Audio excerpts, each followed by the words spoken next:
Hello दोस्तों, welcome back to the channel commerce classes. तो start करते हैं लेक्चर नंबर 2 के साथ, चैप्टर नंबर 2 के साथ। चैप्टर नंबर 2 का नाम है फॉर्म्स ऑफ बिजनेस ऑर्गेनाइजेशन। ठीक है, तो चैप्टर नंबर 2 है आपका फॉर्म्स ऑफ बिजनेस ऑर्गेनाइजेशन, उसका आपका लेक्चर नंबर 2 है। लेक्चर नंबर 1 ऑलरेडी मैं यूट्यूब पे अपलोड कर चुका हूँ। ऊपर देखो यहाँ पे आई बटन आ रहा होगा कॉर्नर में, एकदम आपका है ना, टॉप पर राइट कॉर्नर में आपका आई बटन आएगा, वहां से पहले पीछे का लेक्चर नंबर 1 देख लेना शरारती बच्चों, एंड फिर उसके बाद कंटिन्यू करना लेक्चर नंबर 2 के साथ। अगर आपको नोट्स डाउनलोड करने अच्छे वाले तो नीचे डिस्क्रिप्शन बॉक्स में आपको लिंक दिखेगा, वहां से नोट्स को डाउनलोड कर लेना और वीडियो को ध्यान से पढ़ना और अपने रजिस्टर्स को निकाल लेना। जो भी मैं पढ़ा रहा हूँ उसको आपको अच्छे से क्या करना है, नोट करना है। ठीक है, चलो स्टार्ट करते हैं। जल्दी से निकाल लो, फटाफट से रजिस्टर्स निकालो। आज तो मैं बढ़िया सा टॉपिक पढ़ाता हूँ, joint Hindu undivided family business. चलो, joint Hindu undivided family business. Writing मेरी देखो सुंदर होती जा रही है, देखो ध्यान से पढ़ो जल्दी से। Joint Hindu undivided family business, चलो इसके बारे में पढ़ते हैं। सर ये बिजनेस एक्चुअल में क्या होता है? तो ये बिजनेस के बारे में आप सोचोगे उसके अंदर फोटो के अंदर है, फोटो के अंदर देखो, मान लो ये कौन है भैया, ये देखो ये कौन है, ये कौन है जी? इनको बोलते हैं दादाजी। ये कौन हो गए? मान लो घर के दादाजी। ठीक है, ध्यान से देखना पहले, अगर आपने इस फोटो को देख लिया तो आप पूरा बिजनेस समझ जाओगे। ठीक है, ये हो गया इनका बड़ा बेटा। कौन सा बेटा हो गया? बड़ा बेटा। ये इनकी वाइफ हो गई, ये इनके दो बच्चे हो गए छोटे से, छोटी वाले, और फिर ये हो गया एक उससे छोटे वाला बेटा। ठीक है, और ये उसकी बीवी हो गई, अब इसके बच्चे नहीं है, और ये तो पीछे हो गए तो सबसे छोटे वाले बच्चे, है ना, ये क्या हो गए? सबसे छोटे वाले बच्चे हो गए। अब बच्चों बात की ध्यान सुनजो, ये जॉइंट अनडिवाइडेड फैमिली बिजनेस क्या होता है? अनडिवाइडेड हिंदू फैमिली बिजनेस कहीं क्या होता है? एंसेस्टर, पुराना कोई आपका बिजनेस चलता आ रहा है, उस बिजनेस को आप लोग क्या कर रहे हो, हर आगे जो पीढ़ी है उसको बिजनेस को कंटिन्यू कर रहे हैं। मान लो आपके जो दादाजी के जो फादर जो हो गए वो कोई बिजनेस करते थे, आपके दादाजी ने भी वो बिजनेस करा, फिर आपके फादर भी वो बिजनेस कर रहे हो, उस बिजनेस को आप भी कंटिन्यू कर रहे हो। इसको बोलते हैं joint Hindu undivided family business. ठीक है, पूर्वजों का बिजनेस आप जो कंटिन्यू कर रहे हो, उनकी एसेट से आप लोग क्या कर रहे हो, सर बिजनेस कर रहे हो। ठीक है, इसको बोलते हैं joint Hindu undivided family business. तो बात करते हैं सबसे पहले टॉपिक के साथ, liability of all the members. अब यहाँ पे बात कर रहे हैं इसके फीचर्स, पहले किसकी बात कर रहे हैं? फीचर्स। तो रजिस्टर पे हेडिंग डाल लो features. Joint Hindu undivided family business की हम लोग बात कर रहे हैं, लाइबिलिटी की बात कर रहे हैं। Liability of all the members, सारे मेंबर्स की liability accept the karta is limited. तो जितने भी मेंबर्स हो गए ना, इनकी कैसी लाइबिलिटी है? लिमिटेड लाइबिलिटी है। कर्ता की लाइबिलिटी कैसी होती है? अनलिमिटेड लाइबिलिटी है। तो कल को अगर बिजनेस के अंदर बहुत सारा लॉस हो गया तो सारा का सारा लॉस कौन बियर करेगा? कर्ता। ठीक है, ये कौन है? कर्ता। इनकी लाइबिलिटी कैसी है? Unlimited liability. अनलिमिटेड लाइबिलिटी के बारे में वीडियो नंबर 1 के अंदर बताया था। ठीक है, चाहे इन्होंने जितने मर्जी पैसे लगा रखे हो, लेकिन अगर बिजनेस में लॉस हो गया तो इनको पूरे लॉस की भरपाई करनी पड़ेगी। और बाकी इन सारे मेंबर्स की लाइबिलिटी कैसी होती है सर? लिमिटेड लाइबिलिटी है। जितना इन्होंने बिजनेस में पैसा लगाया था बस उतना ही पैसा इनका डूब सकता है, उससे ज्यादा नहीं डूबेगा। लेकिन सारा का सारा पैसा किसका डूब जाएगा? कर्ता का डूब जाएगा। ठीक है, तो देखो क्या लिखा हुआ, liability of all members except the karta is limited. Karta however has, karta की कैसी लाइबिलिटी है दोस्तों?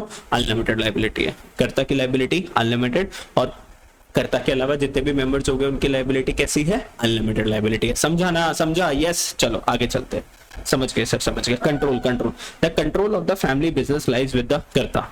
तो जिसकी मुझे सबसे बड़ी भैया उसका डिसीजन चलेगा। तो यहाँ पे दादाजी की मुझे सबसे बड़ी है तो सारा डिसीजन किसका चलेगा? कर्ता का चलेगा। He takes all the decisions and is authorized to manage the business. तो वो सारे बिजनेस को मैनेज करेंगे, ऑथराइज करेंगे। His decisions are binding on the other members. उनके सारे जो डिसीजंस है वो बाइंडिंग है, मतलब जो उन्होंने बोल दिया सो बोल दिया, सारे मेंबर्स को उनकी बातों को फॉलो करना पड़ेगा। ठीक है, ठीक है, चलो आगे चलते हैं। बात करते हैं continuity. The business continues even after the death of the कर्ता। मान लो कल को अगर कर्ता की डेथ हो जाए, ठीक है, as the next eldest member, business फिर भी कंटिन्यू करता रहेगा। भैया नेक्स्ट कर्ता कौन बन जाएगा? फैमिली का जो भी एल्डेस्ट मेंबर होगा वो क्या बन जाएगा? अपना कर्ता बन जाएगा। जैसे मान लो दादाजी की डेथ हो गई तो उनका सबसे बड़ा बेटा जो है वो क्या करेगा? बिजनेस को लीड करेगा। तो the business continues even after death of the karta as the next eldest member takes up the position of karta, living the business stable. तो बिजनेस स्टेबल रहेगा, ऐसा नहीं है कि बिजनेस बंद हो जाएगा। नेक्स्ट एल्डेस्ट मेंबर हो सकता है वो उनकी डॉटर भी हो सकता है, उनका सन भी हो, लेकिन बिजनेस तो क्या रहेगा दोस्तों? कंटिन्यू रहेगा। बात करते हैं आगे formation. There should be at least 2 members, कम से कम 2 मेंबर्स होने चाहिए इन द फैमिली। एंड दोस्तों पूर्वजों की एंसेस्ट्रल की कोई प्रॉपर्टी होनी चाहिए to be inherited by them, उनको कोई ना कोई अपने पूर्वजों की प्रॉपर्टी मिली है। और इस बिजनेस में अगर आपको मेंबरशिप लेनी है तो आपको इस बिजनेस में क्या होना पड़ेगा, इस फैमिली में क्या होना पड़ेगा, पैदा होना पड़ेगा। तो जैसे ही आप इस फैमिली में पैदा हो जाते हो, आप इस फैमिली के, इस बिजनेस के क्या बन जाते हो, एक मेंबर बन जाते हो। तो ये थे इसके सिंपल से फीचर्स। पहला क्या हो गया लाइबिलिटी, दूसरा क्या हो गया फॉर्मेशन, तीसरा क्या हो गया कंट्रोल, एंड फोर्थ क्या हो गया आपका कंटिन्यूटी। 4 पॉइंट्स को अच्छे से देख लेना। केस स्टडीज बनेगी, केस स्टडीज भी डिस्कस करेंगे हम, ध्यान से देखते रहना। फिर बात करते हैं दोस्तों मैरिट्स के साथ। किसकी बात करेंगे, मैरिट्स। अब sir joint Hindu undivided family business के कुछ मैरिट्स है। Yes sir, continued business existence, ये बिजनेस कंटिन्यू रहता है, बंद नहीं होगा। Death of the karta will not affect the business as the next eldest member will then take up the position. Sole proprietor में क्या था कि अगर एक ही बंदा बिजनेस कर रहा था, उसकी अगर डेथ हो गई तो बिजनेस हो सकता है हमें बंद करना पड़ जाए, लेकिन यहाँ पे कंटिन्यूड बिजनेस की क्या रहती है, एग्जिस्टेंस रहती है। ठीक है, अगर एक कर्ता की डेथ हो गई तो दूसरा मेंबर जो होगा वो उस बिजनेस को क्या करेगा दोस्तों, कंटिन्यू कर लेगा। यस, समझ में आई मेरी बात। यस, वीडियो अच्छी लग रही है ना, वीडियो अच्छी लग रही है तो वीडियो को क्या करना है, लाइक करना है फटाफट से, चैनल को सब्सक्राइब करना है, दोस्तों के साथ शेयर करना है, क्योंकि सिर्फ आपके एग्जाम्स नहीं, आपके दोस्तों के भी एग्जाम्स है। जब आप रील्स शेयर कर सकते हो इंस्टाग्राम की, तो यूट्यूब से वीडियो भी शेयर कर सकते हो जिससे आप लोग पढ़ रहे हो। बात करते हैं आगे इफेक्टिव कंट्रोल। कर्ता has absolute decision making power. Absolute का मतलब क्या है, 100% डिसीजन मेकिंग पावर कर्ता के पास है। Avoids conflict among members. अब क्या होता है कि जब इतने सारे लोग हैं ना, मान लो इसका एक है बेटा नंबर 1, एक है बेटा नंबर 2, एक है बेटा नंबर 3 और एक हो गया कर्ता। अब मान लो अगर डिसीजन मेकिंग पावर एक बंदे को नहीं देंगे ना, हर कोई अपना अपना डिसीजन चलाएगा, हर कोई अपने अपने दिमाग से सोचेगा, है ना। फिर ज्यादा से ज्यादा क्या होगी, फैमिली के अंदर कॉन्फ्लिक्ट होगी। तो यहाँ पर हमने सीधा सा क्या बोल दिया कि भाई decision making, absolute decision making power सारी किसको दे दी, कर्ता को। कर्ता जो बोलेगा वो ही होगा इस बिजनेस के, इसके अलावा और कुछ भी नहीं होगा। तो इससे क्या होती है, अवॉइड कॉन्फ्लिक्ट। भैया लड़ाई वड़ाई ज्यादा नहीं होती बिजनेस के अंदर, बिजनेस स्मूथली अपना रन करता रहता है। तो यहाँ पर देखो decision making power avoids conflict among the members as no one can interfere, क्योंकि बीच में कोई इंटरफेयर नहीं करता, सारा डिसीजन मेकिंग किसकी है, कर्ता की है। This leads to the prompt and flexible decision making. Prompt मतलब इमीडिएट, अगर फटाफट से कर्ता को कोई डिसीजन लेना है वो फटाफट से डिसीजन लेता है, एंड फ्लेक्सिबल है, ठीक है, उसके डिसीजन को कोई चेंज नहीं कर सकता। वंस एक बार जो कह दिया उसके बाद में अपने आप की भी नहीं सुनता, ऐसे वाली बात हो गई कर्ता की, ठीक है। Limited liability of members, the liability of the को पार्टनर्स, उसके बाकी जो भी मेंबर्स जो गए accept the karta is limited. बाकी सारे जितने भी मेंबर्स हो गए ना फैमिली के, उनकी लाइबिलिटी कैसी होती है, लिमिटेड होती है to their share in the business. जितना उनका शेयर है बस उतनी लाइबिलिटी है उनकी बिजनेस में, ठीक है। जैसे मान लो एक है बेटा नंबर 1, ठीक है, एक है बेटा नंबर 2, एक है बेटा नंबर 3 और एक हो गया कर्ता। मान लो कर्ता के पास बिजनेस का कितना शेयर है, मान लो उसने ले रखा है 50%, बाकी ये 3 बंदों में बैठा हुआ है। पहले बेटे को 25%, इसको 15%, ठीक है, और इसको कितना दे दिया 10%, ठीक है। अब बिजनेस में लॉस हो गया 1 करोड़ का, तो 1 करोड़ का 5 करोड़ का लॉस किसका होएगा, कर्ता का लॉस होएगा। और बाकी 2.5 करोड़ का लॉस किसका होगा, बेटा नंबर 1 का। 1.5 करोड़ का लॉस इनका होगा, और भैया 1 करोड़ का लॉस बेटे नंबर 3 का हो जाएगा। तो जितनी भी आपकी पार्टनरशिप है ना, जितना भी आपका जो शेयर है, उस हिसाब से आपका क्या हो जाएगा, बिजनेस का लॉस आप लोग शेयर करोगे, ठीक है। चलो, तो यहाँ पे ध्यान से देखो, कर्ता की जो लाइबिलिटी है, जो आप बात याद रखोगे, कर्ता की जो लाइबिलिटी है वो कैसी लाइबिलिटी है दोस्तों, लिमिटेड नहीं है। कैसी लाइबिलिटी है, अनलिमिटेड। तो कर्ता, ये मैंने क्या लिख दिया, कर्ता लिमिटेड, मैंने को लिखना था कर्ता की लाइबिलिटी। कर्ता की लाइबिलिटी कैसी होती है, अनलिमिटेड, ठीक है। रजिस्टर्स में नोट बना लो शैतानो। और बाकी अदर मेंबर्स की लाइबिलिटी कैसी है, लिमिटेड। जितना पैसा लगा रखा है बस उतना पैसा डूबेगा, बाकी अगर जो सारा का सारा लॉस की भरपाई किसको करनी है, कर्ता को कर दिया। चलो, इंक्रीज्ड लॉयल्टी एंड कॉर्पोरेशन।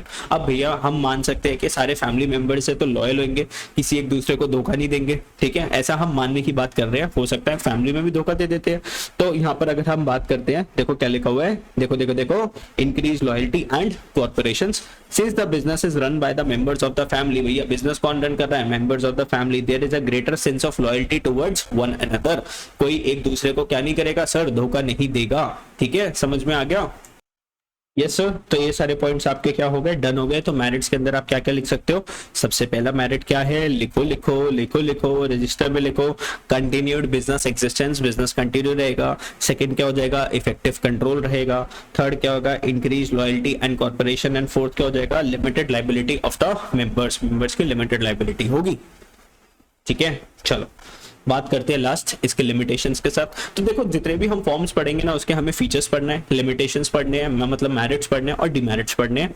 ठीक है, लिमिटेशंस पढ़ते हैं। चलो आगे स्टार्ट करते हैं सर लिमिटेशंस के साथ। दिक्कत क्या होने वाली है? देखो दिक्कत तो बहुत सारी है सर।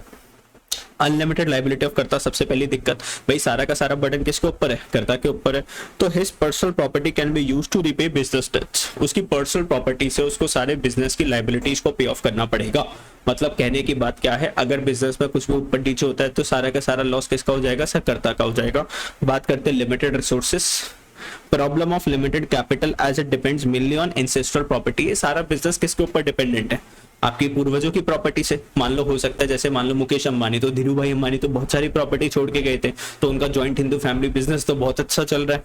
ठीक है, हालांकि उनकी तो चलो कंपनी हो जाती है, पब्लिक कंपनी उनकी, लेकिन एक कहने की बात है, मान लो आपके जो पीछे जो दादाजी है, जितना बड़ी प्रॉपर्टी वो छोड़ के जाएंगे उतना बड़ा आप लोग बिजनेस कर सकते हो। और जिसके पास लिमिटेड है तो वो कैसा बिजनेस कर सकता है? लिमिटेड। आपको उस बिजनेस को आगे चल के क्या करना पड़ेगा सर?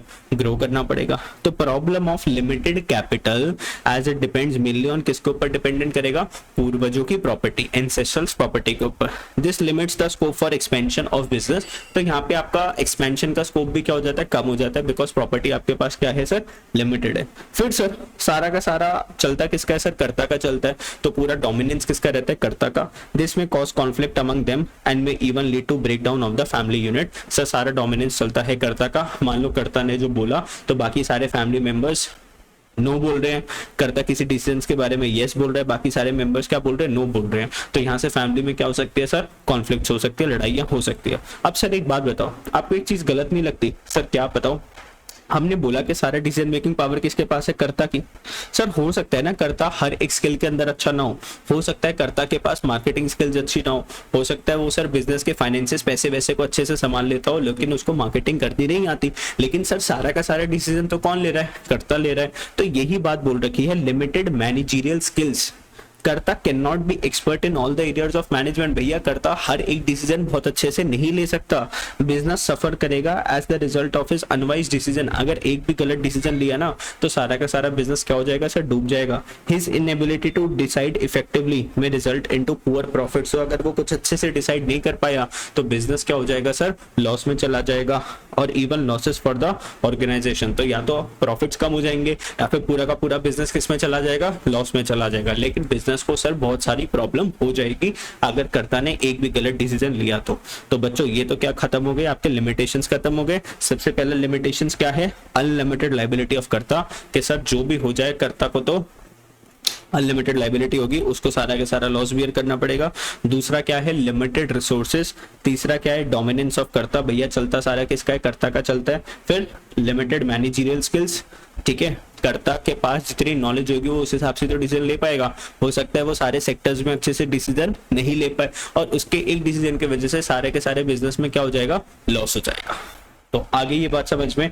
तो बच्चों ये खत्म करा हमने joint Hindu undivided family business का। नेक्स्ट वीडियो के अंदर हम लोग लेक्चर नंबर 3 में पढ़ेंगे पार्टनरशिप, और थोड़ा पार्टनरशिप बड़ा है तो इसकी 2 वीडियोस आपको दिखेंगी। 2 वीडियोस में जाके पार्टनरशिप आपका खत्म हो जाएगा, बिकॉज टाइप्स ऑफ पार्टनर्स पढ़ना है, पार्टनरशिप डीड पढ़नी है, फीचर्स पढ़ने हैं, मैरिट्स पढ़ने हैं, डी मैरिट्स पढ़ने हैं। तो joint Hindu undivided family business एक वीडियो में करवा दिया, सोल प्रोप्राइटरशिप एक वीडियो, पार्टनरशिप के अंदर कम से कम आपकी 2 वीडियोस लग जाएंगी। थैंक यू दोस्तों for watching the video. Notes को नीचे डिस्क्रिप्शन बॉक्स से डाउनलोड कर लेना और दोस्तों के साथ क्या करना है? इस वीडियो को शेयर करना है। चलो बाय बाय।